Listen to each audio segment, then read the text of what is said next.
Thoubal district की Thoubal police station की मनुंग चनबा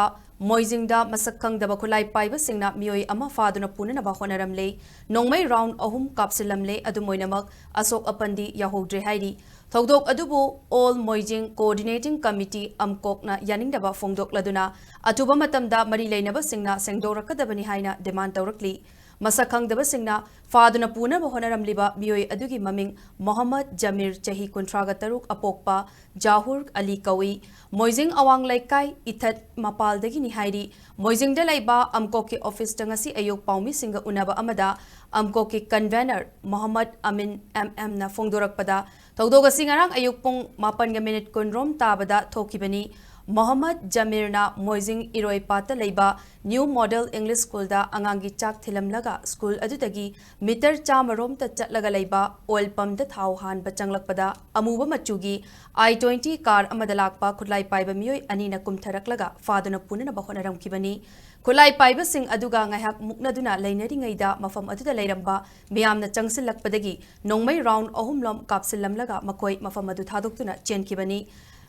लाइबक फबदगी अशोक अपंदी याउखिदे अदुमोइनमक मोहम्मद जमीरना थोकलकपा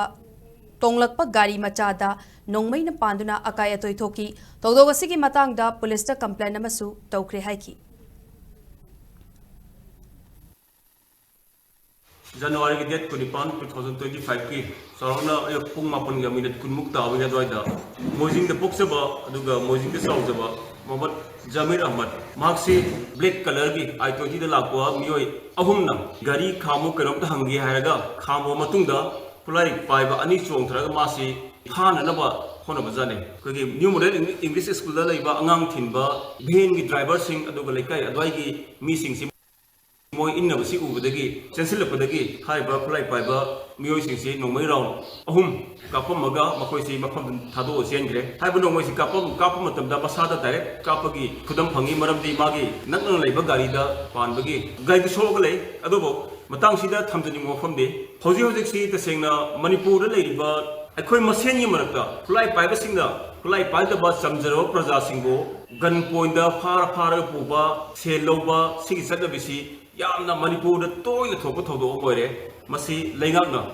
दी मसी मियेंग चंगहनिंगे मरमदी नकल अमदना लान नकल अमदना अमुका अखोय मसेनगी ओइबा पोता तोंगरबा थबुकसिदा लमदमसिंग प्रजासिंग कयाम यामना नुंगाइना अमसुंग शांति लेरंगदगे पाउमी सिंग उनबदुदा सरुक याकिबा मोहम्मद जमीरना फोंदोरकपदा कनागोंबा अमत्तना डिमांड तौरखिबसु लेते कनागोंबा अमत्तगा खना चैनखिबसु लेते हाइरदुना मणिपुरदा मी फारगा सेल तानबा अमदी फारबा मतुंग मराल पिसिनबगी चटनबी अमा लाक्लिबसि मरी लेनबा सिंगना थिगत पिरगा चेराक पिबियु महाकना लालमलबसु महाकपु चेराक पिबियु हाइकी